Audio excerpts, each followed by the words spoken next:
నుంచి పుట్టి అత్యున్నత స్థాయికి చేరుకున్నటువంటి ఒక ఉప ముఖ్యమంత్రి స్థాయి వ్యక్తి మీద బురద చల్లడం అనేది ఎంతటి కుల కమ్యూనల్ హెజిమోని, కుల దురహంకారం అనేది మీరు అందరూ కూడా అర్థం చేసుకోవాలా.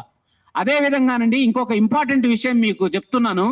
సింగరేణి ఈ ప్రస్తుతం ఉన్నటువంటి మార్కెట్ పరిస్థితుల్లో బొగ్గుకి భవిష్యత్తు అంధకారం కాబోతుందండి. నేను చెప్పేది చాలా మీరు నమ్మినా నమ్మకపోయినా వాస్తవం. ఎందుకు అనంటే రెన్యూవబుల్ ఎనర్జీ పెరిగిపోతుంది, పునరుత్పాదక ఇంధనం పెరిగిపోతుంది, రెన్యూవబుల్ ఎనర్జీ.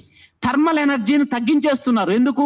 కాలుష్యం ఎక్కువైపోయి మనము ఈ గ్లోబల్ వార్మింగ్ పెరిగిపోతుందని. సో రాను మనకి విపరీతంగా రెన్యూవబుల్ ఎనర్జీ, సోలార్ ఎనర్జీ రూపంలో కానీ లేకపోతే హైడ్రో ఎనర్జీ రూపంలో కానీ ఇట్లా రెన్యూవబుల్ ఎనర్జీ పెరిగిపోతుంది, థర్మల్ ఎనర్జీ తగ్గిపోతుంది. సింగరేణికి ఉన్నటువంటి అత్యంత దురదృష్టకరమైనటువంటి విషయం ఏంటి అనంటే సింగరేణి యొక్క బొగ్గు ధర కోల్ ఇండియాతో కంపేర్ చేస్తే 3 రెట్లు అధికంగా ఉందండి. 3 times price is 3 times higher than the coal India price. ఎందుకు అనంటే మన దగ్గర 1 టన్ను కోల్ తీయాలి అని అంటేనండి 7 క్యూబిక్ మీటర్ల మట్టిని తీస్తే తప్ప 1 టన్ను బొగ్గు రాదు. అది మనకు ప్రకృతి పరంగా మనకున్నటువంటి కష్టం. అదే కోల్ ఇండియాలో 1.5 మిలియన్ క్యూబిక్ మీటర్ మట్టి తీస్తే 1 టన్ను కోల్ ఇమీడియట్ గా వచ్చేస్తుంది. మనకు 7 నుంచి 8 యావరేజ్ గా చెప్తున్నా, 7 నుంచి 8 క్యూబిక్ మీటర్ల మట్టి తీస్తేనే 1 టన్ను కోల్ దొరుకుతుంది. దానివల్ల మన యొక్క ధర 3 రెట్లు అధికంగా ఉంది. ఇప్పుడు ఏమవుతోంది? సింగరేణి బొగ్గు అమ్మడానికి ఎవరు కూడా కస్టమర్లు ముందుకు రావట్లేదు. ఇప్పుడున్నటువంటి పరిస్థితుల్లో గత సంవత్సర కాలం నుంచి ఎవరు కూడా సింగరేణి బొగ్గు కొనడానికి ముందుకు రావట్లేదు. ఎందుకు రావట్లేదు? జెన్కో ఉంది కదా, ఏపీ జెన్కో ఉంది, కర్ణాటక పవర్ జనరేషన్ కార్పొరేషన్ ఉంది, ఆంధ్రప్రదేశ్ పవర్ జనరేషన్ కార్పొరేషన్ ఉంది. మరి వాళ్ళు కొంటున్నారు కదా అని మీకు అనుమానం రావచ్చు. నేను చెప్తున్నా, గుర్తుపెట్టుకోండి. పవర్ జనరేట్ అయితే ఆ పవర్ని ఎవరు కొంటారు? డిస్కంలు కొంటారు.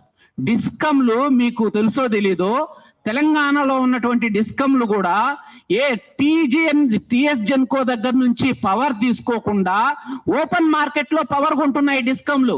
ఎందుకు కొంటున్నాయో తెలుసా? ఈ టీజీ జెన్కో పవర్ కంటే కూడా బయట ఓపెన్ మార్కెట్ లో తక్కువ ధరకి పవర్ దొరుకుతుంది. మరి వీళ్ళ దగ్గర ఎందుకు కొనాలా ఎక్కువ రేటు పెట్టి అని చెప్పి బయట ఓపెన్ మార్కెట్ లో తక్కువ ధరకు కొంటుంది. తక్కువ ధరకు కొనడం వల్ల ఏమవుతుంది? జెన్కోలు వాళ్ళు థర్మల్ ఎనర్జీ ఎలక్ట్రిసిటీని ప్రొడ్యూస్ చేయాల్సిన అవసరం రావట్లే. ఆ ఎలక్ట్రిసిటీని ఎక్కువ ప్రొడ్యూస్ చేయడానికి అవసరం లేకపోతే సింగరేణి నుంచి బొగ్గును తీసుకోవాల్సినటువంటి అవసరం లేదు. సో ఇప్పుడు కస్టమర్స్ ని సింగరేణి వెతుక్కునే పరిస్థితి ఉంది. నేను చెప్పేది వాస్తవం అండి. ఇప్పుడు కర్ణాటక పవర్ కార్పొరేషన్ లిమిటెడ్ ఉంది. ఆ Karnataka power corporation limited Singareni తోటి బొగ్గు తీసుకోవడానికి పిపిఏ అంటారు, పవర్ పర్చేజ్ అగ్రిమెంట్ అంటారు. బొగ్గు తీసుకోవడానికి అగ్రిమెంట్ ఉంది కానీ వాళ్ళు మన బొగ్గు కొనట్లే, సింగరేణి బొగ్గు. ఎందుకు? వాళ్ళకి WCL దగ్గర నుంచి మిగతా వాళ్ళ దగ్గర నుంచి తక్కువ రేటుకు బొగ్గు దొరుకుతుంది. అందుకోసం అని చెప్పి వాళ్ళు మన సింగరేణి నుంచి బొగ్గు తీసుకోవట్లా. ఇట్లా ఓపెన్ మార్కెట్ లో తక్కువ ధరకే పవర్ దొరుకుతూ ఉంటే, తక్కువ ధరకే సోలార్ పవర్ దొరుకుతూ ఉంటే, తక్కువ ధరకే హైడ్రో ఎలక్ట్రిక్ పవర్ దొరుకుతూ ఉంటే, ఇలాంటి పరిస్థితుల్లో సింగరేణి బొగ్గుకు డిమాండ్ తగ్గిపోయిందండి. ఇది వాస్తవం. ఎవరు ముందుకు రావట్లేదు. సింగరేణి యొక్క పిక్చర్ చాలా గ్రిమ్ గా ఉంది. ఇలాంటి పరిస్థితుల్లో అదే విధంగా ఇంకొక దారుణమైన విషయం ఏంటి అనంటే సింగరేణి యొక్క బొగ్గు నాణ్యత చాలా తక్కువ ఉంటుందండి. ఆ బొగ్గు నాణ్యత సరిగ్గా లేక కూడా చాలా మంది మన బొగ్గును వద్దనుకుంటున్నారు, సింగరేణి బొగ్గుని. ఇలాంటి పరిస్థితుల్లో ఏం చేయాలా? సింగరేణిలో 42,000 మంది పర్మనెంట్ కార్మికులు పనిచేస్తున్నారు, 30,000 మంది కాంట్రాక్ట్ కార్మికులు పనిచేస్తున్నారు. ఈ 70,000 మందికి చుట్టుపక్కల కొన్ని లక్షల మంది ఆధారపడి జీవిస్తున్నారు.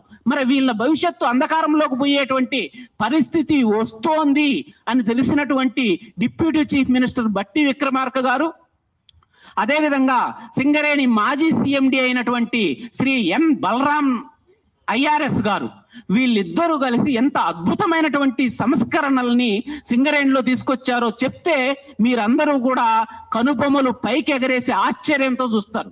ఇది మనస్ఫూర్తిగా నేను చెప్తున్నటువంటి మాట.